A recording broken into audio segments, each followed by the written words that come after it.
আলহামদুলিল্লাহ, শুকরিয়া, ভালো। ভালোই হলো। হ্যাঁ, কি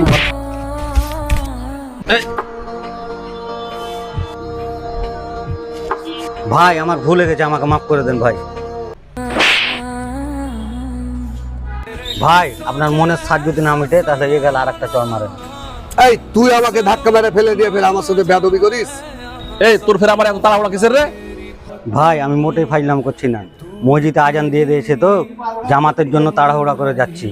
ভাই জীবনে অনেক সময় পাবো, আর জামাতে নামাজটা না পড়তে পারলে আর আমি জীবনে নামাজটা পড়তে পারবো না। তাছাড়া হাসরের ময়দানে আল্লাহ তাআলা যখন দাঁড় করাবে তখন আমি কি জবাব দেব? ভাই আমার তাড়াহুড়ার কারণে আপনার শরীরে ধাক্কা লেগেছে, আপনি যদি ব্যথা পেয়ে থাকেন তাহলে আমাকে মাফ করে দেন ভাই। আর ভাই আপনি যদি মাফ না করেন তাহলে আল্লাহ তাআলা আমাকে মাফ করতো না, আর আমার নামাজটাও কবুল হতো না। ভাই আপনারা যদি অনুমতি দেন তাহলে আমি নামাজে যেতাম। ভাই আপনি তাড়াতাড়ি নামাজ পড়তে যান, এখনই যান। হ্যাঁ ভাই ঠিক আছে, তাহলে আমি গেলাম। হায় আল্লাহ, আমি কি ভুল করলাম? আমি সেই লোকটার কথা না জেনে না বুঝে আমি লোকটাকে থাপ্পড় মেরে দিলাম।